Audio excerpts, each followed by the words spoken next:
اعوذ باللہ من الشیطان الرجیم۔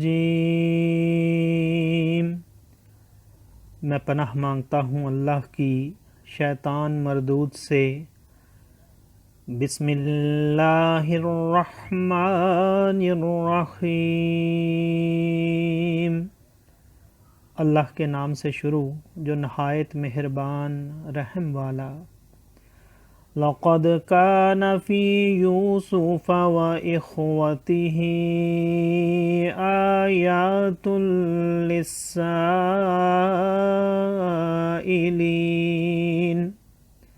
إذ قالوا ليوسف وأخوه أحب إلى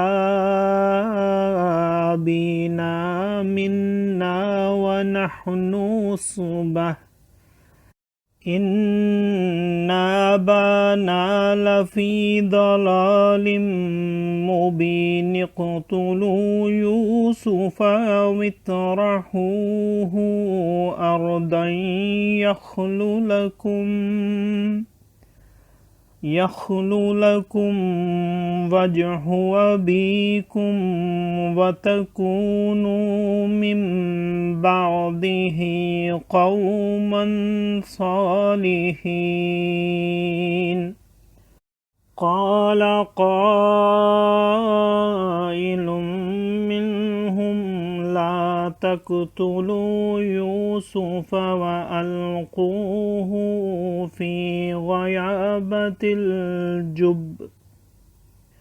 وألقوه في غيابة الجب يلتقطه بعض السيارة إن كنتم فاعلين قالوا يا أبانا ما لك لا تأمنا على يوسف وإنا له لناصحون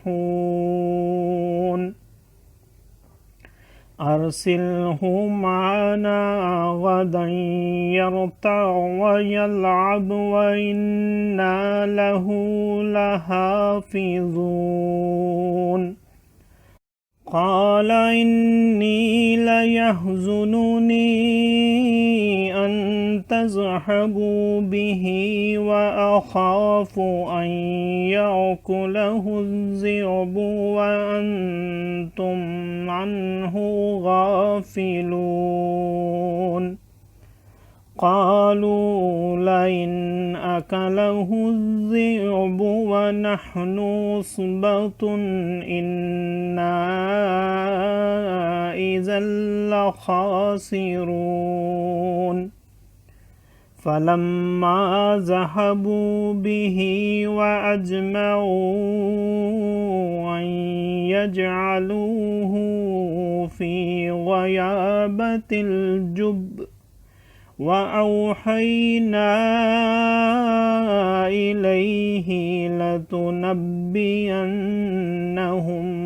بأمرهم هذا وهم لا يشعرون وجاءوا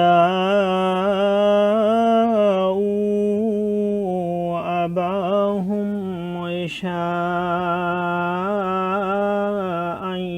يبكون قالوا يا أبانا إنا ذهبنا نستبق وتركنا يوسف عند متاعنا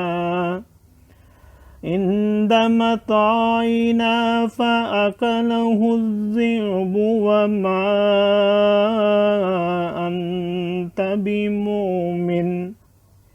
وما أنت بمؤمن لنا ولو كنا صادقين وجاءوا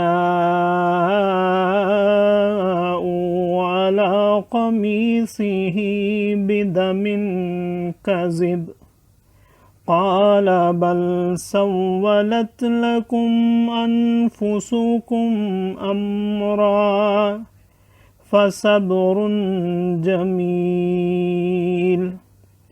واللہ المستعان على ما تصفون وجاءت سيارة فأرسلوا واردهم فأدلى دلوه قال يا بشرى هذا غلام وأسروه بضاعة واللہ علیم بما يعملون وشروه بثمن بخس دراهم معدودة وَكَانُوا فِيهِ مِنَ الزَّاهِدِينَ صدق اللہ العظیم۔ بے شک یوسف اور اس کے بھائیوں میں پوچھنے والوں کے لیے نشانیاں ہیں، جب بولے کہ ضرور یوسف اور اس کا بھائی ہمارے باپ کو ہم سے زیادہ پیارے ہیں اور ہم ایک جماعت ہیں۔ بے شک ہمارے باپ صراحتاً ان کی محبت میں ڈوبے ہوئے ہیں۔ یوسف کو مار ڈالو یا کہیں زمین میں پھینک آؤ کہ تمہارے باپ کا منہ صرف تمہاری ہی طرف رہے، اور اس کے بعد پھر نیک ہو جانا۔ ان میں ایک کہنے والا بولا، یوسف کو مارو نہیں اور اسے اندھے کنویں میں ڈال دو کہ کوئی چلتا اسے آ کر لے جائے اگر تمہیں کرنا ہے۔ بولے، اے ہمارے باپ، آپ کو کیا ہوا کہ یوسف کے معاملہ میں ہمارا اعتبار نہیں کرتے، اور ہم تو اس کے خیر خواہ ہیں۔ کل اسے ہمارے ساتھ بھیج دیجئے کہ میوے کھائے اور کھیلے، اور بے شک ہم اس کے نگہبان ہیں۔ بولا، بے شک مجھے رنج دے گا کہ اسے لے جاؤ، اور ڈرتا ہوں کہ اسے بھیڑیا کھا لے اور تم اس سے بے خبر رہو۔ بولے، اگر اسے بھیڑیا کھا جائے اور ہم ایک جماعت ہیں، جب تو ہم کسی مصرف کے نہیں۔ پھر جب اسے لے گئے اور سب کی رائے یہی ٹھہری کہ اسے اندھے کنویں میں ڈال دیں، اور ہم نے اسے وحی بھیجی کہ ضرور تو انہیں ان کا یہ کام جتا دے گا ایسے وقت کہ وہ نہ جانتے ہوں گے۔ اور رات ہوئے اپنے باپ کے پاس روتے ہوئے آئے، بولے، اے ہمارے باپ، ہم دوڑ کرتے نکل گئے اور یوسف کو اپنے اسباب کے پاس چھوڑا تو اسے بھیڑیا کھا گیا، اور آپ کسی طرح ہمارا یقین نہ کریں گے اگرچہ ہم سچے ہوں۔ اور اس کے کرتے پر ایک جھوٹا خون لگا لائے، کہا، بلکہ تمہارے دلوں نے ایک بات تمہارے واسطے بنا لی ہے تو صبر اچھا، اور اللہ ہی سے مدد چاہتا ہوں ان باتوں پر جو تم بتا رہے ہو۔ اور ایک قافلہ آیا، انہوں نے اپنا پانی لانے والا بھیجا تو اس نے اپنا ڈول ڈالا، بولا، آہا، کیسی خوشی کی بات ہے، یہ تو ایک لڑکا ہے، اور اسے ایک پونجی بنا کر چھپا لیا، اور اللہ جانتا ہے جو وہ کرتے ہیں۔ اور بھائیوں نے اسے کھوٹے داموں گنتی کے روپوں پر بیچ ڈالا، اور انہیں اس میں کچھ رغبت نہ تھی۔ صدق اللہ العظیم۔ معزز سامعین اور حاضرین، آج ہم نے سورہ یوسف کی آیت نمبر 7 سے آیت نمبر 20 تک کی تلاوت کی اور ترجمہ پیش کیا۔ اللہ تعالیٰ قبول و منظور فرمائے۔ اللہ تعالیٰ میں قرآن پاک کو پڑھنے، سننے، سمجھنے اور اس کے احکامات اور تعلیمات پر عمل کی توفیق عطا فرمائے۔ دوران تلاوت اور ترجمہ اگر کوئی غلطی رہ گئی ہو تو اللہ تعالیٰ میں معاف فرمائے۔ آمین۔ جزاک اللہ۔